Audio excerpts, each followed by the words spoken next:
allegiance to the flag of the United States of America and to the republic for which it stands, one nation, under God, indivisible, with liberty and justice.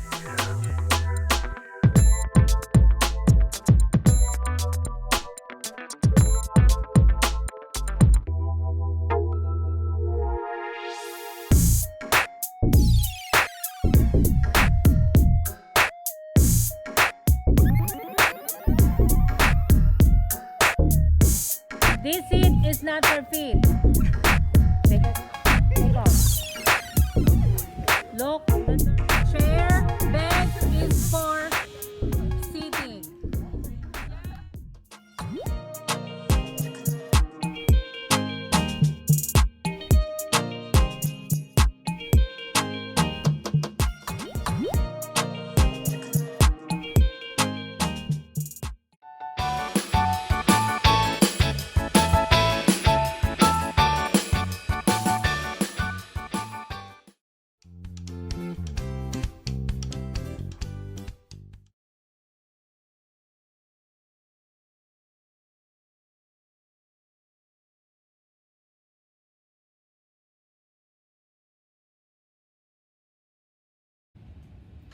Hi students, how are you? I'm Miss Wire, and I'm the guidance counselor for those students whose last names start with the letter A through K. And Miss Rasan is the guidance counselor for those students who start with their last name starts with the letter L through Z. So now that you know who your guidance counselor is, let's talk a little bit about middle school requirements.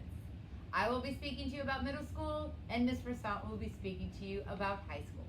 So the first thing you need to know about middle school requirements is that in middle school we have 3 grades, and in each grade you will be receiving language arts, math, science, and social studies. Yes, you'll have different electives that you'll take, but for requirements you need to have each of those classes 3 times for the 3 years that you're here.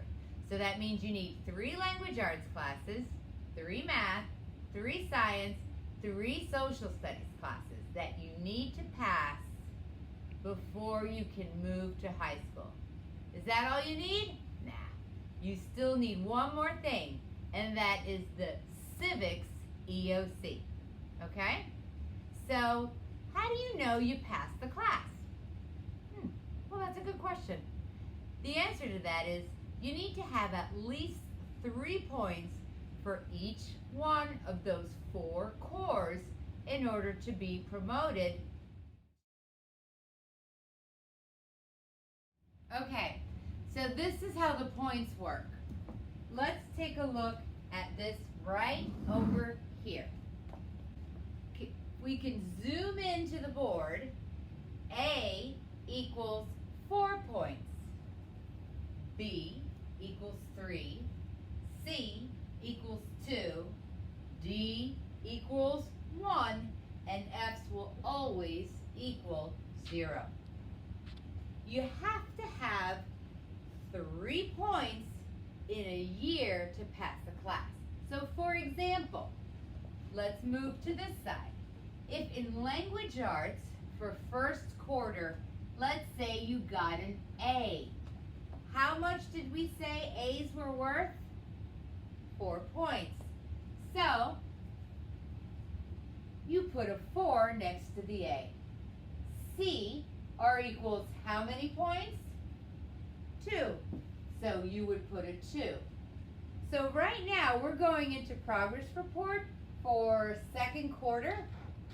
You'll get an idea of what grade you have currently and how many points you have earned so far. Let's speed it to the future. Let's say you got an A, a C, an F, and an F, which are equal zeros, right?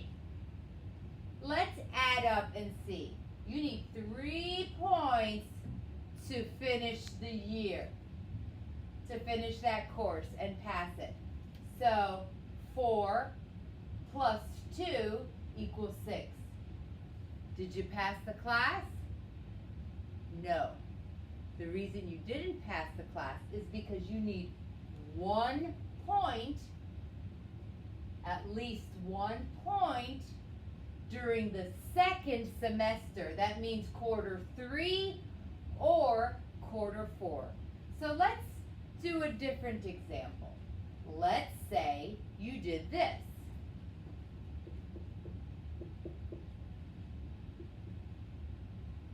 Let's say for first quarter you got an F. How many points do you earn with an F? 0.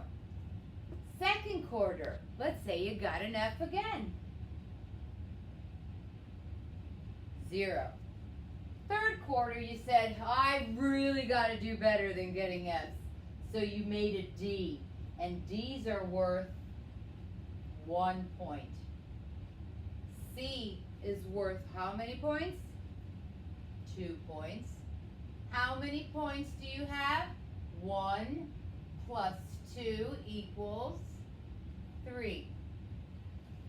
Did you pass the class? Yes, you did, because you made 3 points for the year. So now try this out yourself. Think about what was your grade first quarter for science. Let's say I think I got a B. And then for progress report, I'm sure that I'm going to get a A. A B. I'm predicting a B for third quarter. I'm predicting a B for fourth quarter. So that means 3 plus 4 plus 3 plus 3. How much is this? 3 plus 3 is 9, 10, 11, 12, 13. Is that correct? 13 points? 4, 5, 6, 7, 8, 9, 10, 11, 12, 13. Yes. Did you make more than 3? Absolutely. Most of the time, we're going to make more than 3 points. That's the goal. To guarantee that you're going to pass a class, you should not get anything less than a D. Try your best to do the highest, because the higher your grade, your letters, the higher the number, the higher your GPA. And when you get to high school, they're going to be looking at your GPA, because you can't do sports without at least the 2.0. You can't join clubs if you don't have that 2.0.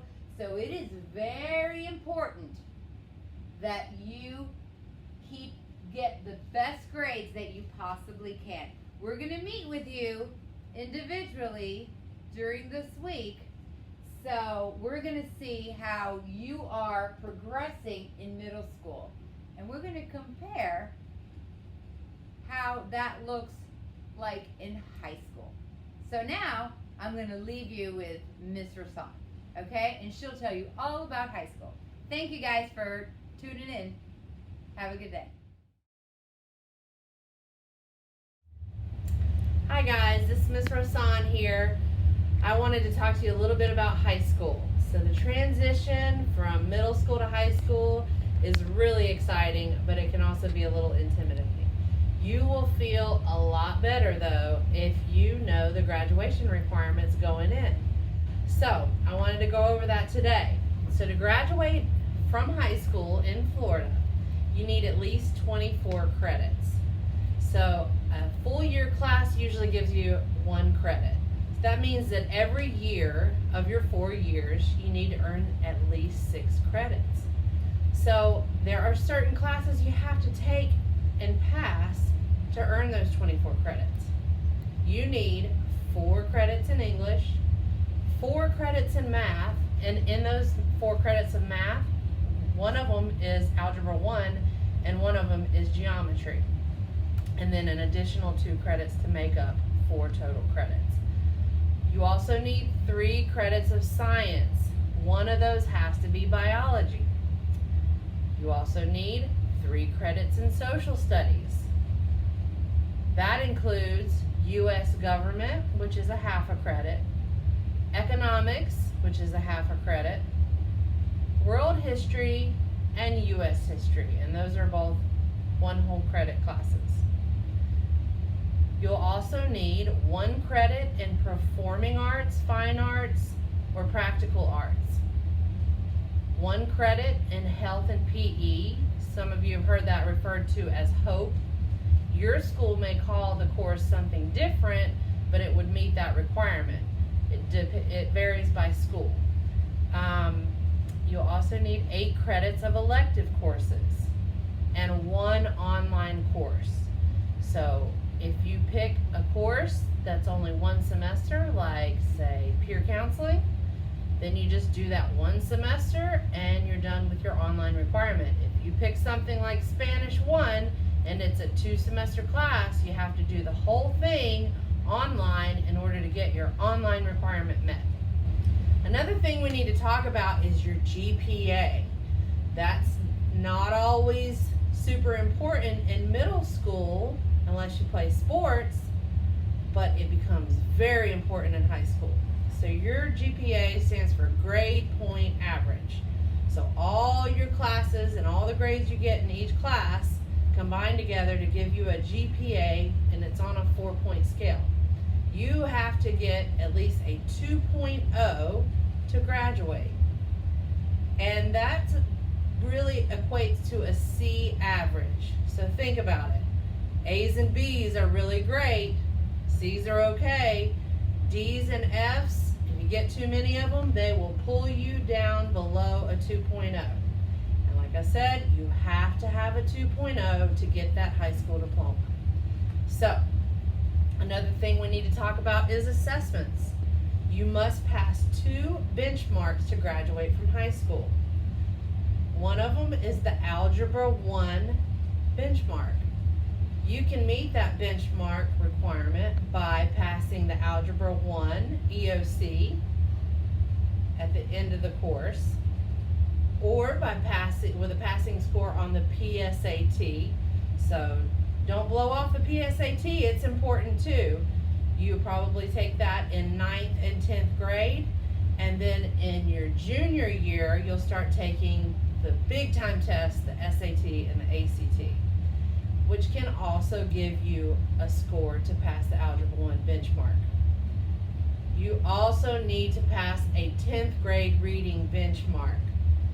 You can do that by passing your 10th grade FSA, or passing the SAT or ACT with a certain score. A couple of other assessments you need to know about are EOCs in some of your required courses. You have to take them in order to graduate, and they count as 30% of your final grade in that class. These classes include Algebra 1, U.S. History, Geometry, and Biology. So guys, it's really important if you get started on the right track in high school and get on top of things your freshman year, you can set yourself up for success without all the unnecessary stress.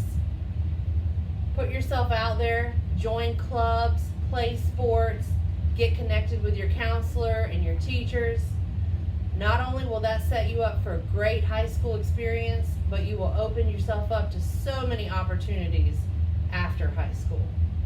There is a college or a training program out there for every one of you. There is a career out there for every one of you. And for kids that work hard, there's all kinds of scholarship money to get to go on to training programs or to college or university. So we look forward to meeting you in person so we can answer any of the questions that you or your parents have.